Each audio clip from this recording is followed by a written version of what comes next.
All right. Absolutely. Okay. So, since you began working in finance, what has been the biggest shift in the industry that you have observed? Yeah, so I think, I started in more conventional private equity at later stage investing at the IFC, which is part of the World Bank Group. And we were doing, later stage debt and equity financing.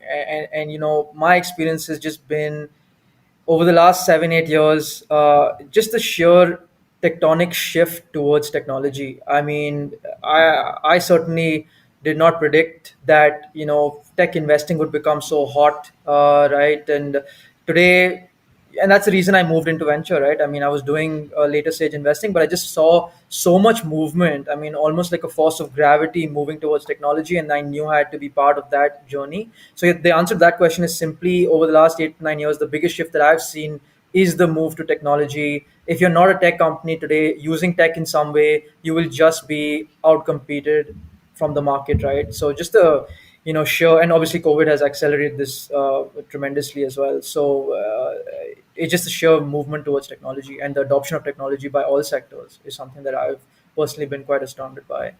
Yeah, yeah. And in a lot of ways, when I made a shift to media, I Yep. didn't anticipate how much technology would be involved in that as well, right? Because you Yep. feel like, okay, let's make a movie, let's make a podcast, get a good Yeah. idea, good guess, and Yeah. you are done. But coming up with those ideas, or Yeah. like, how do you derive insights into a market where essentially the barriers to entry are zero, right? Hmm. As Hmm. long as you have a Hmm. smartphone, you can be a podcaster. Hmm. uh, Yep. as long as you have an iPhone or a decent smartphone, you can be a filmmaker. There are Hmm. film festivals that are Yep. created just for like iPhones or mobile devices, and so they are Absolutely. trying to capture them as well. So what I found interesting was that you can use technology to derive insights into a market that is very crowded, and that could be your Yeah. differentiating factor. there's I have a Absolutely. friend who studied data science at NYU, and she was Yeah. just looking for some fun project to apply her Mm-hmm. skills. And I thought, yeah, why don't you use podcasts, like have work with Yeah. me, give me some insights. I can give Mm-hmm. you like the basics of how Access for I go data. through it. Mm-hmm. Yeah.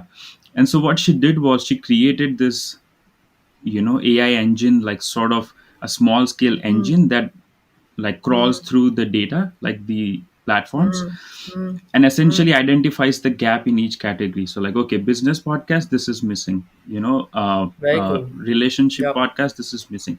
And out of that, Very cool. we found that there is no reality show podcast. There are podcasts about reality show. So there would be a show Very about interesting. like Bachelor or Big Boss Yeah. or Yeah. whatever. Yeah. Yeah. Yeah. But there is Yeah. no Yeah. podcast itself that is a reality show, right? So I Yeah. thought, Yeah. and Yeah. Yeah. relationship is like, a big one. So I'm like, okay, let's just Huge. create a Mm. podcast where two strangers could meet for a blind date on a podcast episode. And that was an insight Fascinating. I didn't feel Yeah. that I would have, but because we had the Without that. technology, yeah. And so it was really surprising. And the show really kicked off. Like, it got into top 20 podcast charts in a lot Wow. of places, in India as well. Yep. So, Wow. yeah, well, technology is fascinating. So I think There I you go. mean, Right. And exactly. In every, it doesn't have to be a radical thing. It's just like even data and insights can make you, your product more successful, just like what you managed to do, right, with that insight. So absolutely, technology can be used in so many different ways.